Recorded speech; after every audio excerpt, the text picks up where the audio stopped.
Rancho. Yes, sir? The remote. The goat? The remote! The remote? The remote? I thought he said the goat. It's the Popcorn Digest with Gareth and Andy. Hello and welcome to Popcorn Digest, the podcast about the films you love and some you don't. I'm your host Gareth Green, and joining me as always is my full-time co-host and part-time furry fuzzy fanboy, Andrew Raphael. You know, I really get off on the Happy Time murders. You are sick, man. Sick! It's that silly string that does me. And today we're shoving our hands up the arses of Kermit and his crew as we take on Muppets From Space! But is this close encounter of the felt kind an out-of-this-world adventure? Or is the only question that Muppets From Space leaves us asking is, I wonder how many Muppets I could bludgeon to death with a bag full of bricks? Find out after the trailer.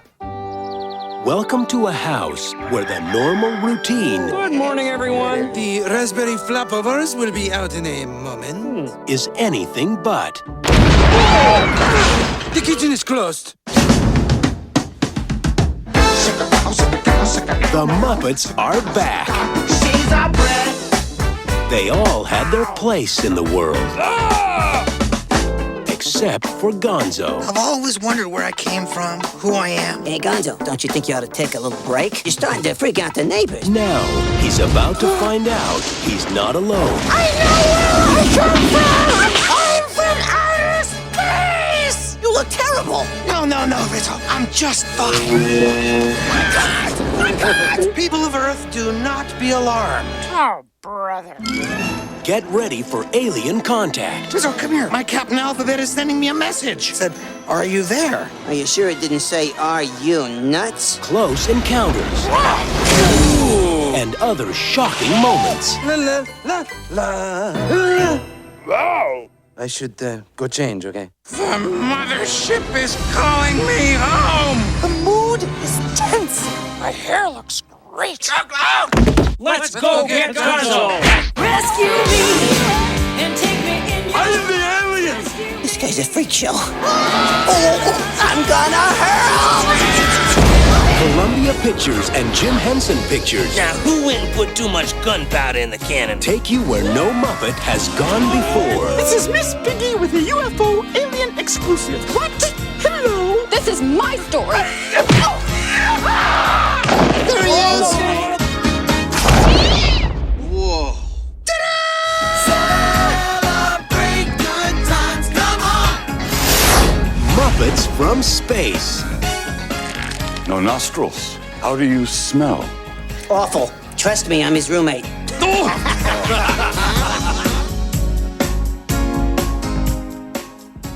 Muppets From Space finds terminally cock-faced puppet Gonzo troubled by the deepest existential questions of all time, such as, who am I? Where am I from? Is it meant to bend this way?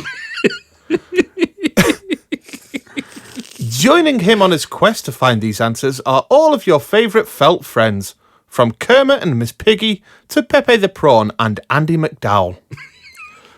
Muppets From Space takes our friends to the farthest reaches of deep space, where we meet racist Indian fish. Yet somehow the most unbelievable thing that happens in this movie about alien starring animal puppets is that it features Hulk Hogan for 30 seconds and he doesn't say the N-word.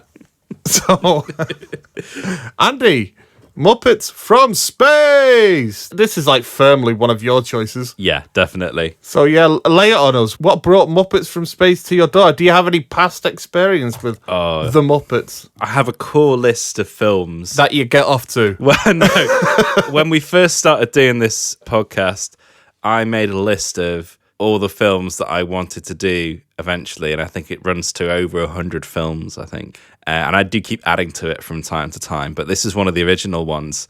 I think there's a couple of other Muppet films on there, but I think this one in particular because it's a weird one. It's like a minor footnote when you actually look at all the other Muppet films combined, but yeah, it's instrumental because it actually actively contributed to the decline of the Muppets in the 2000s, and also it killed the Muppets on screen for a good 12 years. Yeah, well over a decade. Yeah, before Disney revived it with The Muppets in 2011, which is almost like it was an attempt at a relaunch, which unfortunately didn't last too long either. But No. The Muppets, I'd say, since the mid-90s have had a very rocky trajectory. You don't quite know what you're getting from one project or one film to the next. No. And it's the odd one out as well, because it's the only Muppet film that isn't a musical or has any musical numbers in it. And also as well, in the context of 90s Muppet movies, it was the odd one out, because it was the only Muppet feature film out of the three that didn't focus on a classic tale. So in a way, it was kind of back to basics when it came to the Muppets, because we hadn't seen the Muppets in this context for quite some time in a feature film. For me, like growing up as a kid, I thought, oh, they're going to do another adaptation of something. Yeah. Which they did actually eventually do. There's a TV movie that was made just after Disney purchased the Muppets in 2004 called Muppets Wizard of Oz. Starring Quentin Tarantino. Starring Quentin Tarantino. Yeah, it's not very good. Amongst Muppet fans, it's very lowly regarded. I feel like it was brushed under the rug even when it came out. Like, oh, yeah. It's awful. It's not a good film at all. For me, it's like the lowest point in the whole of Muppets history, that film.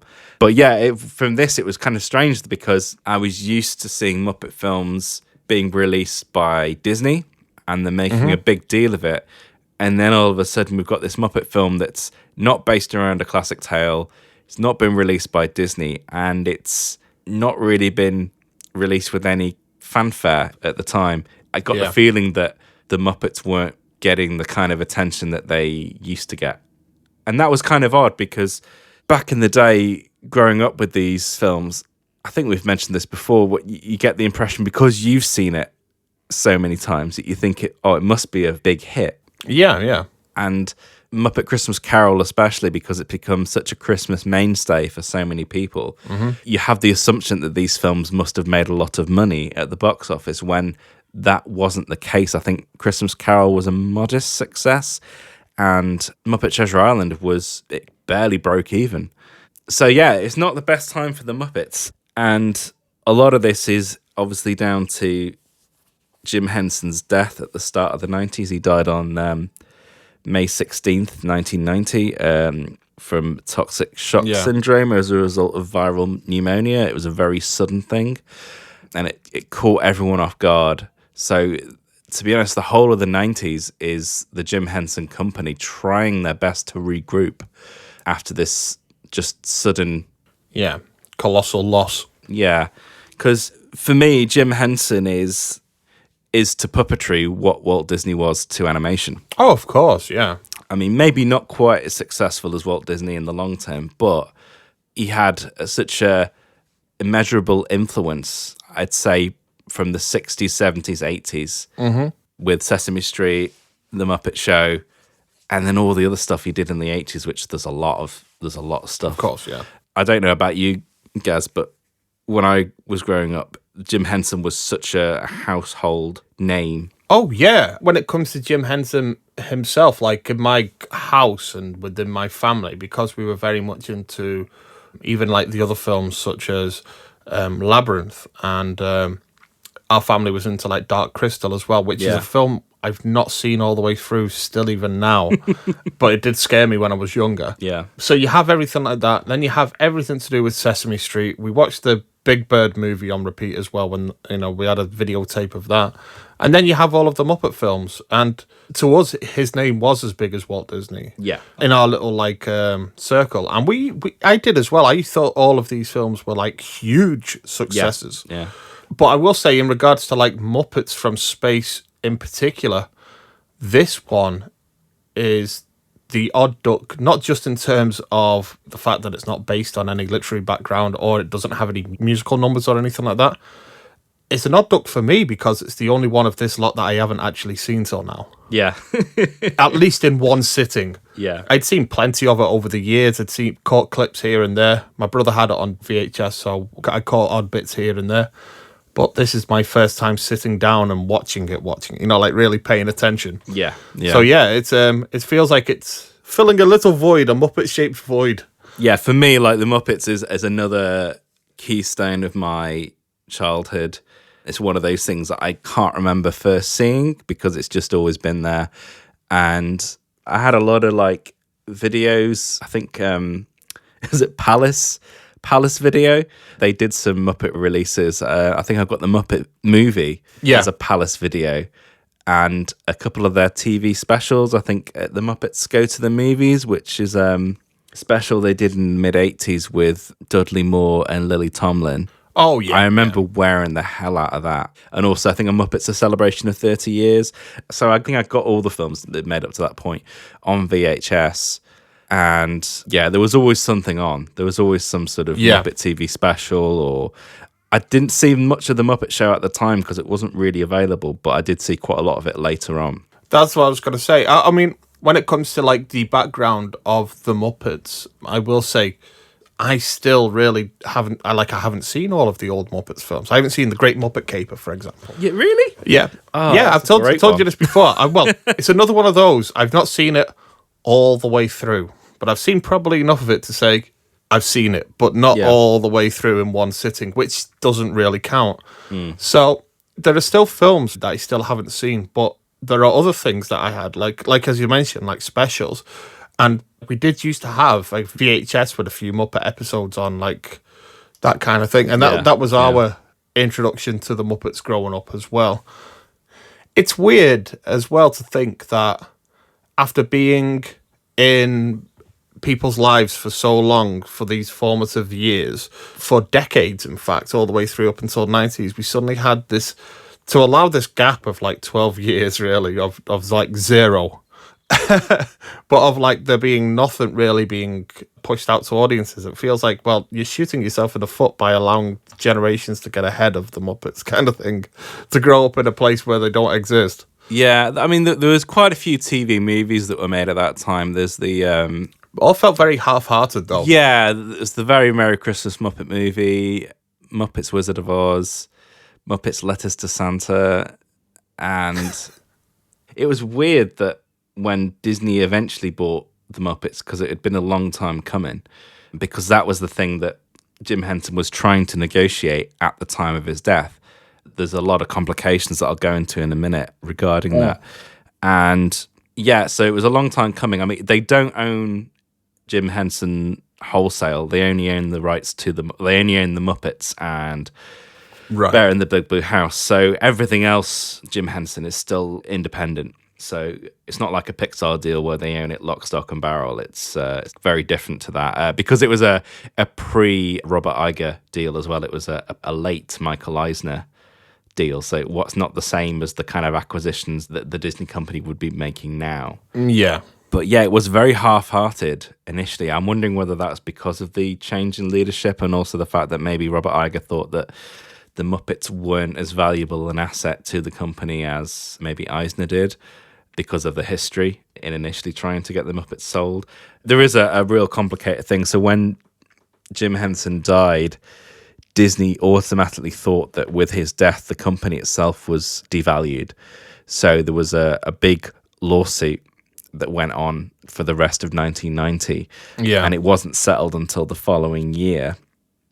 And Disney had a license deal, which meant that they could use the Muppets in the parks, and they had the video rights and things like that, and they had the option to finance and distribute some Muppet films, of which 2 were made. So the Muppet Christmas Carol, which is pretty much now a Christmas classic. Right up there with the Polar Express. Yeah, and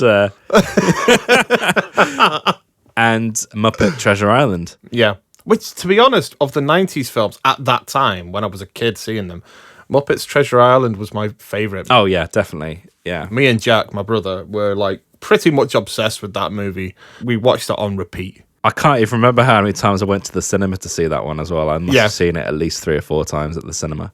I do think that Muppets Christmas Carol has probably overtaken it now just in terms of the quality of the film and everything like that. But I think I'll always have the space for Muppets Treasure Island in my heart over everything else. Treasure Island is a funny one because in a way, I think it's more Muppety than Christmas Carol. Yeah, Christmas Carol gets real serious sometimes in a kind of non-Muppety way.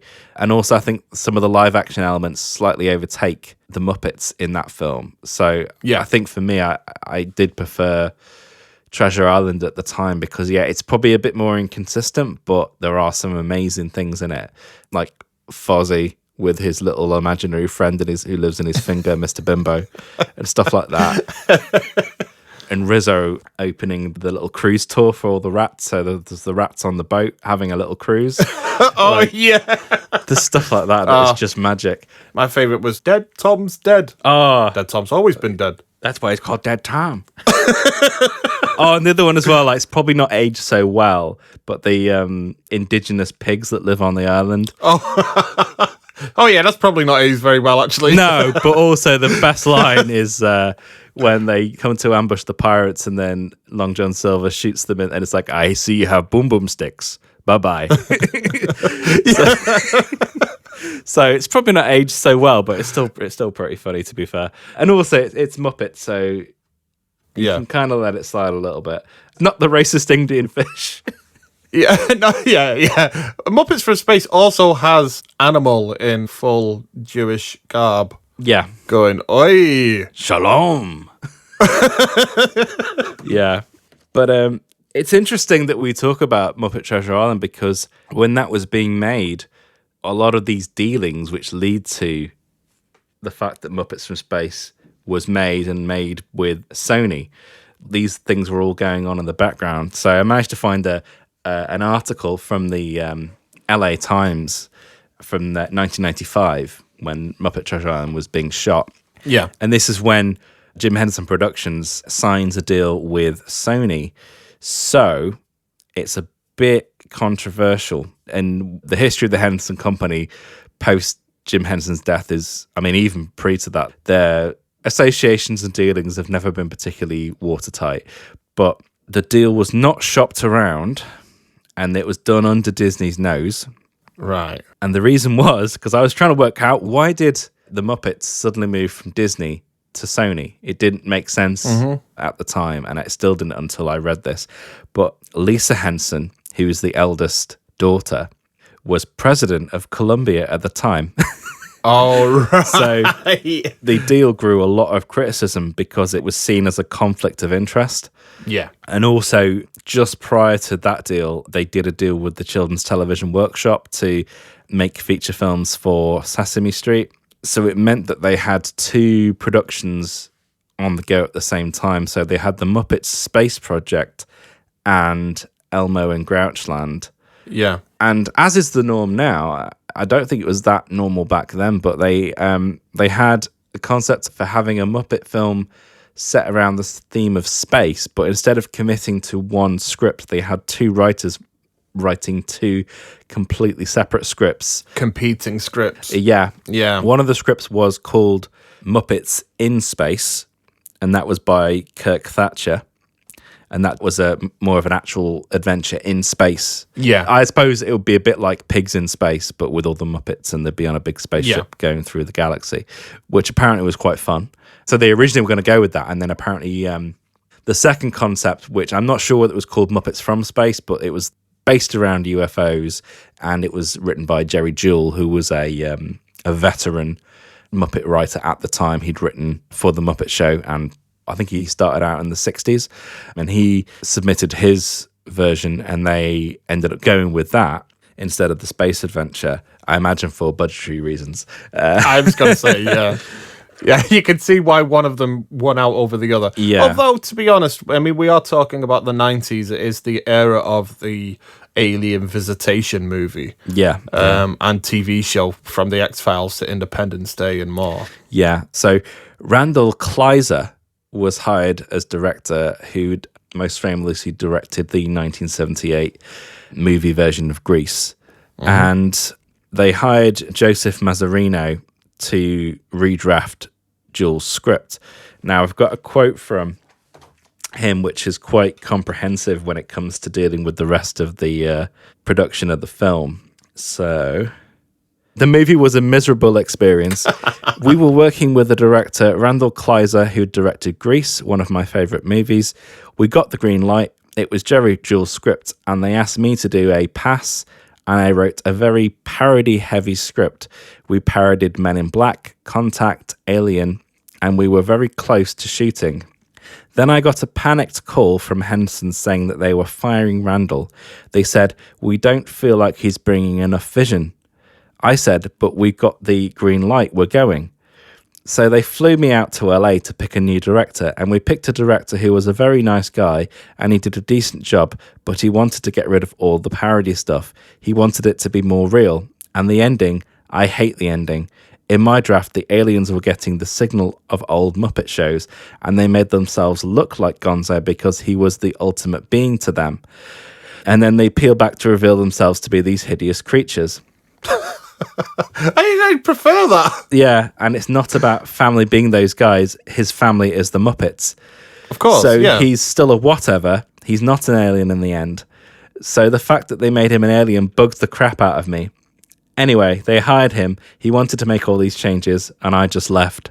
I mean, I actually agree. One of the notes that I wrote is that I kind of wish that we didn't have a definitive answer who Gonzo is. That's part of the fun of Gonzo. Yeah, the ending of this movie, for me, is the weakest part of the film. And it's funny calling it Muppets lore or Muppets canon because it's very, very loose and wacky anyway. I mean, yeah. But to be honest, this revelation that Gonzo is an alien has been completely ignored by everything else and people who are fans of the Muppets. Ah, so it's a bit of the Principal and the Pauper, like Yeah. the Simpsons episode where they reveal Principal Skinner. In fact, Amzan Tarzarian or whatever his name is. They just don't reference it ever again. Yeah, it's now just completely non-canon. And yeah, it's probably within the production team as well. They probably hated the idea, but because they got this new director who was Tim Hill. Yeah. Right, so Tim Hill, he was hired at the last minute, and he'd mainly done television directing and writing for Nickelodeon. Yes. So he was an odd choice anyway, because he hadn't had any feature film experience, and he'd mainly just been working on Nickelodeon shows and cartoons. And yeah, I mean, to be honest, this is probably still the best film he's ever been involved in. Because if you look at his filmography later down the line, he is the genius behind Garfield 2, A Tale of Two Kitties, Alvin and the Chipmunks, Hop, and the SpongeBob movie Sponge on the Run. And to give him credit, he is actually he's not co-creator, but he's co-developer on SpongeBob SquarePants. So he's got that. That's one thing I will say is, for me personally, yes, this is Muppets from Space. Yeah, completely get that. Oh, he also did the What on Grandpa movie. Yeah. But yeah, Muppets from Space is definitely like amongst his best of a very, very weird and mostly bad bunch of movies. Oh, he did the Grumpy Cat movie as well. Yeah. However, SpongeBob, I will always go to bat for SpongeBob. Yeah. And he does seem to have like pretty heavy writing credits throughout SpongeBob and also on the movies that were made. He did write the SpongeBob SquarePants movie as well. Also, like, I wouldn't say I'm a SpongeBob fanboy, but like early SpongeBob has its charm and is pretty hilarious at times. And my kids love it. I love it. So yeah, you get some props for that, but that is such a... Oh, Alvin and the Chipmunks. No. He needs to be thrown in a pit. And Hop with and Russell Hop, Brand. Yeah. Oh, no. I didn't see Alvin and the Chipmunks at first. So yeah. Yeah. You know what? There's a famous thing about Garfield that Bill Murray always says, like, what's the film that he regrets doing? And it's Garfield, and that's a joke from Zombieland. And the thing that he always says is he saw on a script that it was written by Joel Cohen. And he was like, oh, one of the Coen brothers. It's going to be great. And obviously it's the wrong Cohen. Yeah. It's spelt differently. That's a huge assumption to make. And I always think, if he hated it that much, why did he come back for the sequel? I know. They must have cut him a big check. Yeah. I'm one of these rare people that doesn't have a lot of time for Bill Murray. Now, I've never like his shtick that much, to be honest. I'm probably one of the rare people out there who doesn't, but I've never really taken with him. I like Bill Murray, and I like the era of peak Bill Murray, but I actually think he gave up a long time ago. Yeah. And has been doing the same thing ever since, and yet people seem to give him a pass for it. Yeah. Peak Bill Murray is fine for me, but yeah, that's another thing entirely. Yeah. So we have this last minute change of director and a lot of things being changed very quickly. And we've also got the impact that when this deal with Sony was established, they established Jim Henson Pictures, and they wanted the film to be released in the February of 2000 because they thought, nice sheltered release date for it. So it's not a fuck you, it's January movie, but it's a February movie. Nice, gentle backwater period for films at that time in this pre-Marvel era. And Sony had the idea that they wanted to position this movie as a blockbuster. So they decided to release it in the summertime of 1999. So you've got the double header of having a very short production and post-production period, and then the fact that it's being released for a very busy summer. And I imagine when we go into the stats and facts, you'll realize how busy that summer of 1999 was. Yeah, it was, yeah. So you've got a very controversial deal, last-minute change of directors, conflicting scripting, and a rush release. So I think the main thing really is to see, like, how do you feel about the movie, Gus? Okay. So for me, I will say I liked it, but I didn't love it. And I have a special place in my heart for both Muppets Christmas Carol and Muppets Treasure Island. Yeah. And this doesn't live up to that for a variety of reasons. However, I did laugh. There are plenty of jokes throughout that got me. And there are moments where it really tickled me. But I think there are just some like key elements holding it back. And also the concept in general, as you mentioned earlier on, it feels like an odd duck. But it's an odd duck against both what they were doing in the 90s and also what the Muppets were originally as well. The fact that there are no song numbers, the fact that it is one thing which goes straight back to the beginning. Also, the fact that, like, from 90s onwards, even if we take out the literary reference to a source material like Christmas Carol or Treasure Island or something like that, I still think, even though it's Gonzo's film, it's lacking, like, a focal point. Yeah. It feels a bit more all over the shop. I appreciate that they made it about a Muppet character. Yeah. But whereas when you look at A Christmas Carol and you look at Treasure Island, you have these characters. Yes, they're human characters, but the film hangs on them. I don't feel like they do enough with Gonzo to hang the film on him in that way. It's his story, but he often disappears for large chunks of it. In fact, for a big portion of it, he's in a room talking to a sandwich. But I did like it, and I did laugh at many of the jokes. It's a weird film for Gonzo anyway, because it focuses on him, but a lot of the time he's not acting like himself. I mean, there are moments of absolute batshit craziness, but there's not enough of them, especially when you compare it to... I think it's because his positioning in those previous two films, the storybook films, where he's the narrator, has slightly normalized Gonzo for audiences. He's not quite as odd as he used to be. If you watched like the Muppet Show and his earlier appearances in Muppet movies, especially the Muppet movie, I think he's a plumber in that film. He's absolutely... I mean, there's real moments of pathos because they even reuse a song. There's a remix of I'm Going to Go Back There Someday. And I played that song to Jess, the original version from the Muppet movie. She was like, I don't think she'd seen the Muppet movie recently, or she couldn't remember it. She was like, are all the songs in the Muppet movie really sad? Because I played the Rainbow Connection a lot. But I'm Going to Go Back There Someday is the other really sad song in that film. Yeah. And that's a Gonzo number. So it's a real tour de force, both ends of the spectrum in that film. But in this film, there's just not enough from each side. Yeah, that's it, yeah. Like there's a bit of pathos, but probably not enough pathos. And there's a bit of zaniness, but not enough zaniness. So it's a bit middle of the road for Gonzo in this film. And I think it's up to some of the other characters to carry that load. And it's a weird one for a lot of the characters, I think. They were trying to go back to this more, I'd say, more traditional Muppet-style movie. of them being themselves rather than playing other literary characters. Yes, yeah. But because they'd had this period where they were playing other literary characters, and also they'd had television series where some of these characters were much more background. I think they had a slight identity crisis at this time with who the Muppets were, and I still think they have one because there's so many series and films now where I don't feel they've got the characters right. The 2011 Muppets does that. It's not a film I particularly like that much because I don't feel it gets the characters very well. It does some of them, but not a lot of them. The infamous The Muppets TV show, the ABC show that they made, where it gets it completely wrong. And even some of the Disney Plus stuff now, I think the only one where apparently, I've not seen it yet, but the Muppet Haunted Mansion is supposed to be pretty good. But they've had this identity crisis for a long, long, long time. And it kind of starts in the 90s. And I think it's because they don't have that. It's very much like Disney when they lost Walt Disney. They don't have that steering anchor figure. Yeah, no direction. Who understands his own concept and is like the be-all and end-all.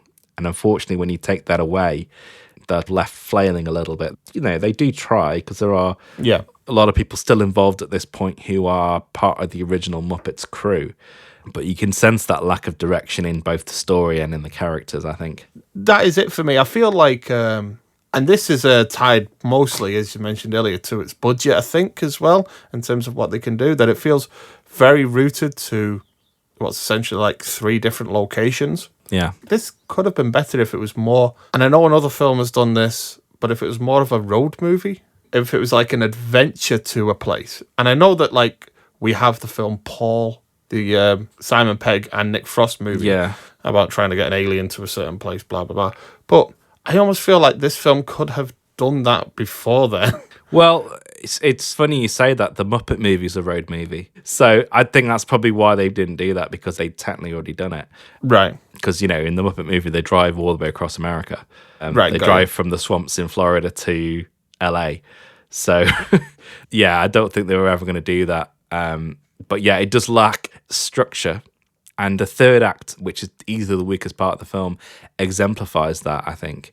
That third act is so static. Yes. Yeah, just that lack of structure, I think. And yeah, the fact that Gonzo is the centre, but he gets lost in it and he's not really acting like himself a lot of the times. The other complication, I'm not sure whether you're aware of this, is the fact that a lot of the Muppet crew had either died or in the process of retiring. So you had... I thought you were going to say died or in the process of dying. Well, Jim Henson's gone. Richard Hunt died, I think, in 1991 or 2. And he was like Beaker, Scooter, all those kind of characters. Janice. Ah, right, yeah. A huge gap there of characters. They can do, but only in a limited capacity, because, especially with Richard Hunt's characters, you've got Jerry Nelson, who's one of the older puppeteers. He's kind of retired. I think his characters are used very sparingly. And then the big one is Frank Oz. Of course. I'm not sure whether you're aware of this, but in both this film and Muppet Treasure Island, Frank Oz wasn't really on set. Right, so that was something I was going to ask, because Frank Oz has traditionally always been as much of a puppeteer. So, I mean, like, you've seen it behind the scenes, and even like with Yoda and the like as well. He's very much involved in the performance of these puppets. So with these films, this and would you say Treasure Island? Yeah, Muppet Treasure Island. Muppet Treasure Island, yeah. So he wasn't actually on set, it's just a strict voice role for him. Just a voice role, yeah. I think he might have done a little bit, but literally like the odd day or two, because I think at this point in time he was concentrating on his directing career. So I think both times when they were making Muppet Treasure Island, I think he must have been making The Indian in the Cupboard. And when they were making Muppets in Space, I think he was shooting Bowfinger. Right. I mean, it's a fair trade, to be fair. Yeah. But this meant that through most of the filming, his characters were handled by 3 supporting performers. Peter Lintz performed Miss Piggy, and Peter Lintz is more pivotal later on because he became a main performer, and he is the puppeteer who performed Walter in The Muppets and Muppets Most Wanted. Ricky Boyd performing Animal. And then you had John Kennedy performing Sam the Eagle and Fozzie Bear. And for those people listening to the trailer, and you might want to spin this back, but when it gets to Miss Piggy's voice and Fozzie in the trailer, that is not Frank Oz. That is literally the production audio from when they were performing those characters originally before Frank Oz came to loop them. Right, yeah. And this is the end of the line when it comes to Frank Oz and his characters. This is the last time he was ever going to do anything. I imagine they had a lot of problems with this because I think it shows, especially in this film, more so than the previous film, that he wasn't on set. Yeah. And from this point onwards, all of Frank Oz's characters are inherited by another puppeteer who's called Eric Jacobson. Right. But yeah, this is the last time him doing it. And yeah, it's one of those things you maybe don't notice at the time, but when you actually know of it, it's rather obvious. But I think that gives the newer Muppet performance more opportunity to stand out. And for me, the saving grace of this film are the characters who are performed by Bill Barretta.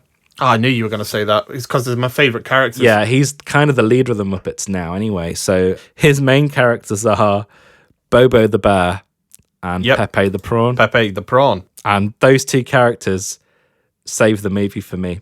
Pretty much everything that they do makes me laugh. From Bobo the Bear looking into the eye scanner as well and then coming out the other side with those great eyes that he's got on. And then you got Pepe the Prawn, who's like every line is effortlessly quotable. Yeah. But so's Bobo the Bear as well. Yeah. But like, I'm not a crab, I'm a king prawn. You will build us a jacuzzi, okay? Yeah, every single line that Bobo the Bear playing Rentro as Bobo the Bear as a Rentro in this film. Yeah, every single line from him is just gold. Even the stupidest stuff as well. Like on paper, it doesn't work, but he makes it work. Like when he asks for the remote and he goes, "The goat."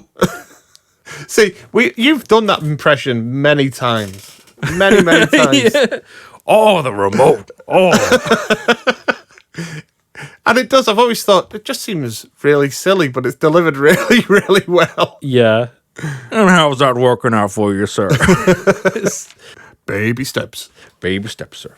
Baby steps. Yeah. I mean, Pepe is not as well loved a character within Muppet fandom as I actually thought. They actually, a lot of people don't like him in this film because they think it upsets the Gonzo Rizzo dynamic. But watching the film again, they're not actually together for that long before they're all separated. So I don't get that argument. And I think for me, it's nice to have some of the newer characters get a bit more of the spotlight, especially as some of these older performers are not as involved in the film. So it was a necessity, but because a lot of these characters come from either the previous film or did you ever see Muppets Tonight?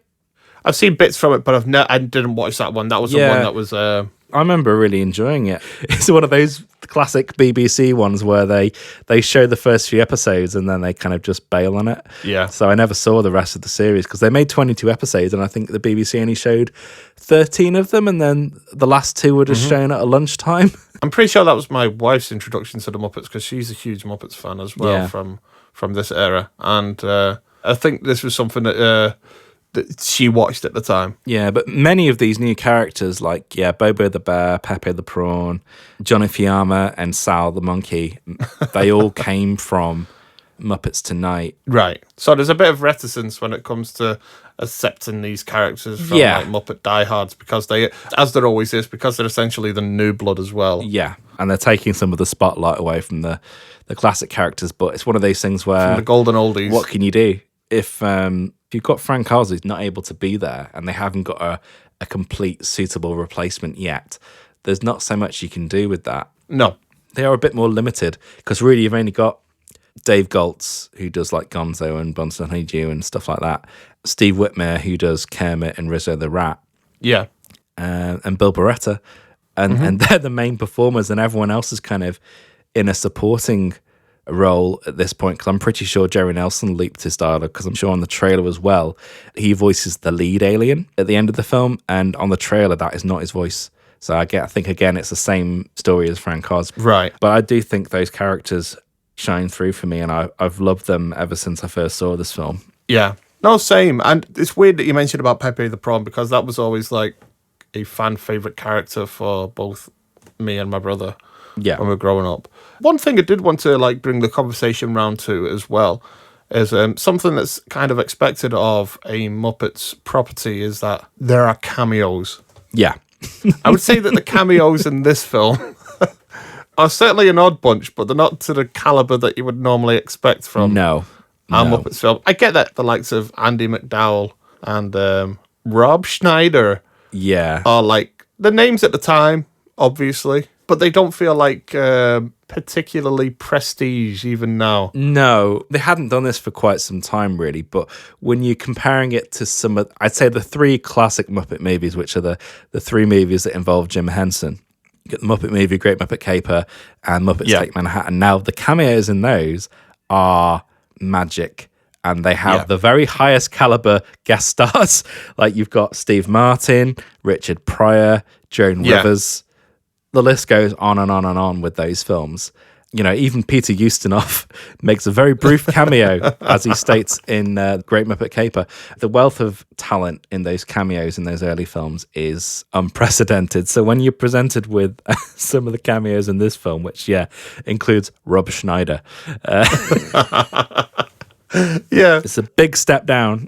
The one that I was like, oh, well, it's good to see him in this was Ray Liotta, but it did lead me to the very dark thought of, I wonder if he snorted cocaine out of Miss Piggy's arsehole like Leonardo DiCaprio does at the beginning of Wolf of Wall Street. Because that's something that you could put on your CV. Also, the issue with it for me is that there aren't really many cameos that feel appropriate to the genre as well, if any at all. Yeah, there's no one from a sci-fi film for a start.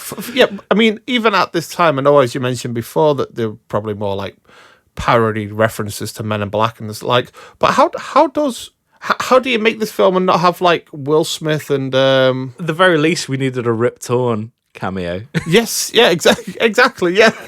Or even like as a further afield, we needed someone like Richard Dreyfuss or something. Richard Dreyfuss, yeah. Yeah. Or someone from E.T. Or if the mothership would have landed at the end and Richard Dreyfuss was the lead singer of the band, returning back to Earth from his many exploits. Oh, they dropped him off. Yeah. Yeah. I think that's what happened with this last minute change in directors. They had all this parody stuff, which might have had all these in references, which may have allowed for some of these kind of cameos or something that alluded to that, and they lost it all, which is really weird because that's what the Muppets did best, is lampoon stuff. It's the classic case of getting a director who doesn't really understand the material. Yeah, it does seem that way. And I think that's what people were annoyed about, the fact that he came in and just didn't really get it. Mm-hmm. And, you know, the film is still pretty good despite that, but it's one of those films that could have been so much more given the ingredients. Yeah. Yeah, and it's just a weird set of cameos in this film. Like, that Hollywood Hulk Hogan cameo is just bizarre. And especially now because it feels so incredibly dated because they make reference to the fact that he's a bad guy now. Yeah. And it's like, my kids watched it now, they're going to be like, what? What's that even a reference to? No. I actually had to read it up the other day because I didn't know what it meant. I thought he just meant it in the context of the film, but I didn't realize that he'd changed his whole persona and called himself Hollywood Hulk Hogan as to be like a villain wrestler. I didn't realize that. So, yeah, that's all lost on me. And obviously the most egregious one is the Dawson's Creek cameo. Oh, God, yeah. And the only reason that happened is because they were shooting in, I think, North Carolina, at the soundstage where they were shooting the film was in the same building as where they made Dawson's Creek. Right. And that's the only reason they're there, because they were shooting next door. And they thought, oh, we could have a Dawson's Creek thing, get the kids in. Yeah, just random stuff like that. Yeah, it was very, very odd. They date the movie so badly. Because even though you've got other contemporaries at the time appearing in some of the other films, they are much bigger, more timeless figures. Of course, yeah. That first Muppet movie especially, like, there's so many people in that film. Mel Brooks in there as well. Orson Welles is in that film. You know, right? Yeah. So that film especially is an embarrassment of riches when it comes to its cameos. So the main human actor in this is probably Jeffrey Tambor. Yes. Yeah, it is. Yeah. Which I think he has a good double act with Bobo the Bear. I think they make a good pair. Yeah, it's weird. They both share the same body type as well. At this time, anyway. Yeah. He must have lost a load of weight not long after this, because I'm pretty sure Many of the things he did in the 2000s, he was a lot thinner than this. It did make me laugh when Pat Hingle referred to him as boy. Yeah. You're on thin ice, boy. And I was like, he's like perpetually 60 years old. Yeah. He's probably like 43. Yeah. So yeah, I don't know if there's anything else to say. It's a bit of a weird one, yeah. It's one of those films that's kind of lacking in certain areas, but then at other times it's firing on all cylinders. So it's a really weird, like I was saying before, it's a real odd duck of a film. And there's so many great moments, but then other moments which, like every one moment of gold, there's another slightly weird bit. Yeah. Or a bit of like cringy comedy. Yeah, there's that. It's one of the only things where they try and reference something, but that Men in Black guy having the fight with Miss Piggy, that's weird. That is weird. I mean, to be honest, I think the whole bit in the TV station is a bit odd. Yeah. With Rob Schneider and Shelley Snipes and stuff like that. It doesn't quite work. I think the best part of that scene is when Miss Piggy's on the TV and she freezes. That's quite funny. Yes. I think in a way, even though she's not used so much, it is actually quite a good Miss Piggy role because she hadn't been utilised in the previous films that well. Yeah. Because she was Benjamina Gunn in Muppet Treasure Island and then she was Mrs. Cratchit in Christmas Carol. Yeah. So she had to be very subdued. Yeah. And in Muppets Christmas Carol, she's mostly crying. Yeah. It's nice to see her back in a more natural state. So it's a nice callback to how some of the characters used to be. It's still one of those films that's very controversial within Muppet fandom as to whether they actually got it right or not. But then there's just wonderful things, and again, it's mostly from Bobo the Bear and Pepe the Prawn. Like, there's just that thing where, like, when Bobo originally does the voiceover when he's introducing Covenant, and he's so smug about the fact that it's just cleverly disguised as a cement factory. It actually pays that off when they have to get to Cape Doom, and it's like, you can use my company car, and it's a cement truck. And they're going like 20 miles an hour, and it's like, safety first, sir. That's what I would say about this film is like it's we've done these type of films before where as a whole I think that there are issues with the direction that was taken on a creative level, like did it need to be about this, did we need to do this whole thing, but on a joke by joke basis there's more that works and doesn't. So if you look at it on that level as just like going through it with the jokes, with these characters, with those moments, it works. But once you take a step back, it doesn't. And that's what's holding it back from me counting it amongst the likes of Christmas Carol and Treasure Island, is that it doesn't feel as cohesive as those films did. And obviously it helps for those films that they are based on something.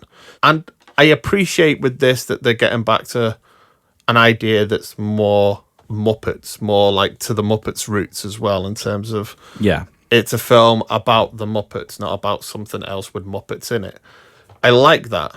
I feel like though it almost needed more time to gestate and maybe a better idea to hang it on. But I'm still happy that we've got it. It's still a fun watch.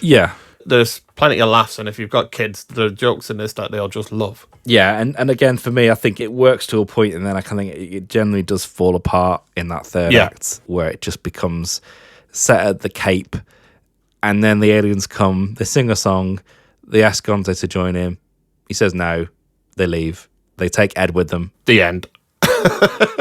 And it's very anticlimactic, really. I feel like there needed to be much more made of that. It felt like they ran out of money at that point. It does. No, it does. It genuinely does. That almost feels like the thing that's holding it back to me is like I wasn't surprised to hear what the budget was. I guess so. Since we're talking about the money, I'll actually go over to the box office side of things. So this film had a budget of 24 million, which it's a Muppets movie, but I still feel like it's clear to me that they're a bit constrained by what they can do with that budget. It's a smaller budget than they'd had previously as well on like Muppet Treasure Island. I think that's more like around sort of 35 million. So exactly. Even remember at the time it felt like a cheaper film than the previous two Disney Muppet movies. It feels a little bit more made for TV. Yeah, it does. Yeah, it feels more like a TV special than it does an actual movie. Like the other ones feel like movies. It feels more like a 90s movie. It does, yeah. Yeah. It feels more like a 90s teen comedy. Yeah. Yeah. So the budget is $24 million.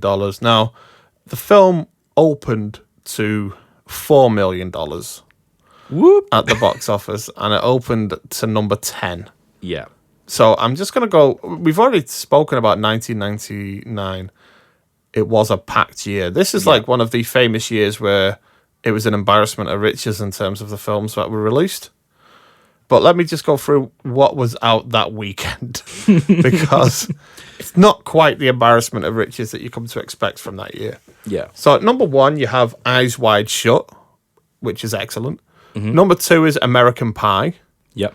Number 3 is Lake Placid. Number 4 is Big Daddy.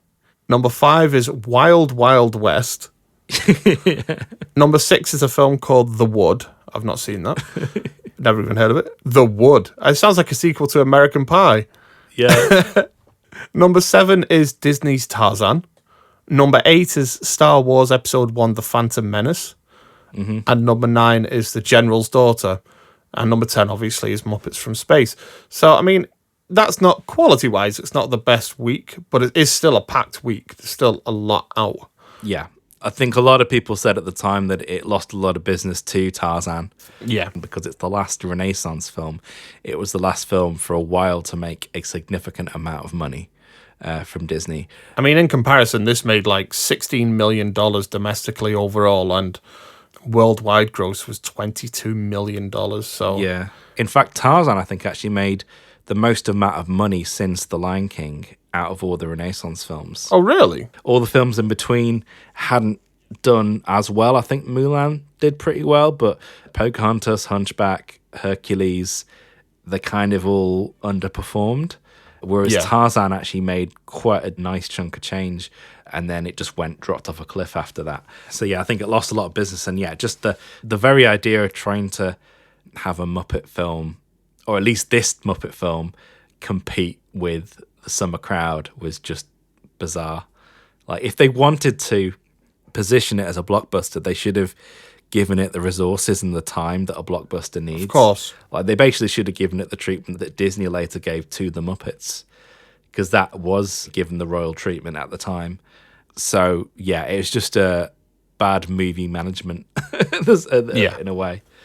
Okay, so moving over to the critical side of things. So Muppets from Space has a 63% tomato meter reading, and the critical consensus is that if Muppets from Space lacks the magic and wit of its cinematic predecessors, this pleasingly silly space romp is funny and clever enough to make for better than average family entertainment. I mean, 63% sounds about right for me. It is an average of 6.2 out of 10 from the critics, of which there were 57 reviews. Now, I did go back to Roger Ebert again, even though after last week he got a little bit too racy with his review of Basic Instinct 2. So I asked him to tone it down a bit, and unfortunately he did. Yeah. There was no like jokes about Miss Piggy's bacon or anything like that, you know. Or Gonzo's penis nose. Yeah. So he said, the new Muppets movie lacks the kind of excitement the first ones generated, maybe because Muppets have become a little dated, except for younger viewers, or maybe because the kinds of animals in the two Babe movies show such an advance in special effects that we almost wonder why the Muppeteers go to all that trouble to physically manipulate their creatures. Which I guess that is a bit like odd way to phrase things, but I also disagree with them entirely. That's an odd comparison. It is. Actually, isn't even Babe a Jim Henson creature thing? As an aside, like, for my love of Jim Henson, I used to get a lot of books, of which this is one. This is one called The Works, which I would highly recommend. If you can find it secondhand, it's a really good read. But I've got another one called No Strings Attached, which is particularly focused on Jim Henson's Creature Shop, which at that time was based in Camden. And they did all sorts of complex creatures. And the fact that he's comparing Babe, which they did, it's the same company, to this, which is kind of weird. And the fact that that's a naturalistic looking film and this is not doing that, it's just a very bizarre comparison. Yeah, I mean, just to give a little rundown of that. They supplied approximately 50% of the total shots for Babe, Yeah. 50% of the total shots for Ferdinand the Duck. Yeah. Fly and Rex the Sheepdogs, they did approximately 10% of that, and Duchess the Cat was 90% of total shots, and obviously the Singer Mice were 100% animatronic. Yeah. So the animatronics were used extensively. Obviously, there were real animals used as well, but that just goes to show just how much of the film is just Jim Henson all over again, kind of thing. Yeah. But yeah, so Roger Ebert gave the film 2 out of 4. That was his review. Now, the audience score is 58%, and that's with a 3.5 out of 5 average rating, and has a 6.2 out of 10 on IMDb, which is it's all relatively the same. It's exactly where I would put the film, to be honest, in my opinion. It's a 6 out of 10 movie for me. Yeah, I think it's one of those films that in today's black and white film reviews is seen as that awful Muppet film that banished the Muppets from theatres for 12 years. It was a smear on the Muppets name, that kind of thing, which probably explains that audience score. And it is a film that is very controversial within Muppet fandom, and I don't think entirely deserving, because there are still wonderful moments within it, and there's nothing outright terrible in it either. No, that's absolutely right. Racist Indian fish aside, which doesn't hold up at all, and it's not even particularly funny. You could probably have cut that bit out or done something else. That bit doesn't really work for me. It is a very odd mix, though. Like, not having the musical numbers was maybe down to the change in direction, also the shortened time scale they had to make the film as well. Yeah. Although I quite like it, the 70s music, I don't understand how that plays into the theme of the film. Seems a bit oddly placed. No, I don't quite get that either. I don't get Brick House being like the song to hang this film on. No, I think what had happened, they had the idea to use Shining Star by Earth, Wind and Fire, and then decided, let's do all the soundtrack like that. Let's have this 70s soul and funk soundtrack. That must have been the thinking throughout, because everything does feel a little bit haphazard and rushed. Yeah. Where they've not really had much time to think it through and see whether was that a good idea or not. There's things like that bother me, but then there's other things like, and again, they're mainly involving Boba the Bear and Pepe the Prawn. Like, I love the Jeffrey Tambor's, when he gets the little pamphlet out and it's like, Mr. Jumbo's Circus Town and Wild Animal Review. There's just great things like that in the film. And yeah, I think that's why I don't come back to this film that regularly, but I still do come back to it, because at the end of the day, it is a Muppet film.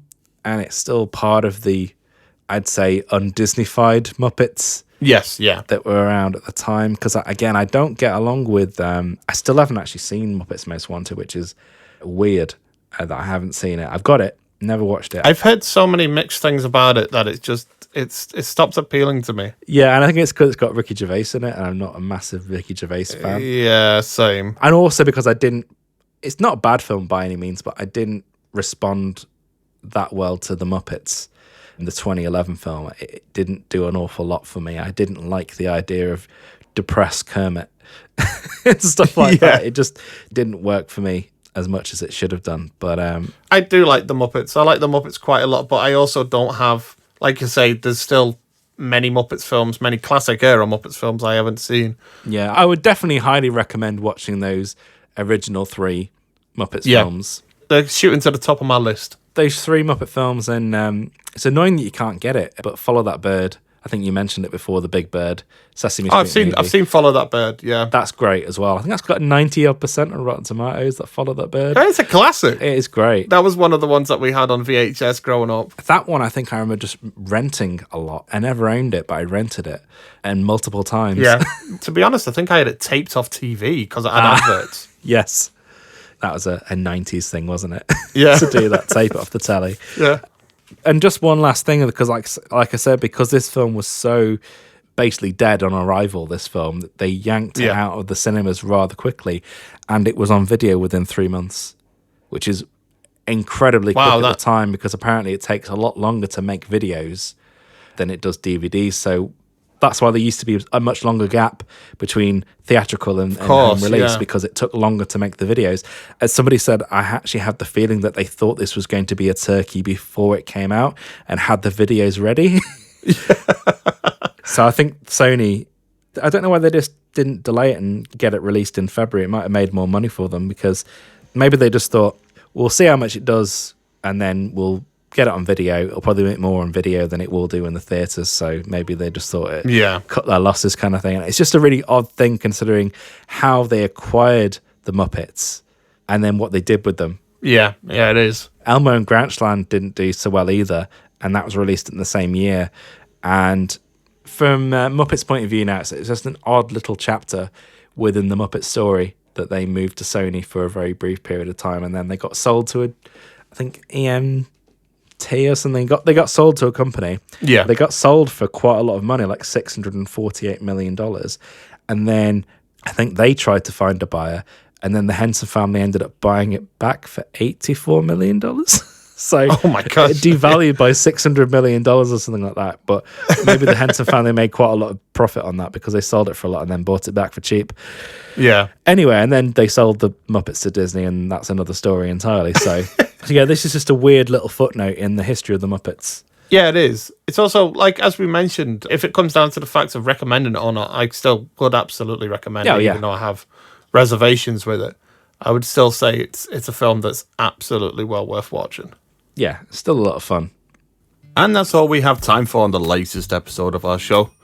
But if you join us next time, Andy and I will be playing with our joysticks as we take on one of the greatest video game movies ever committed to the screen.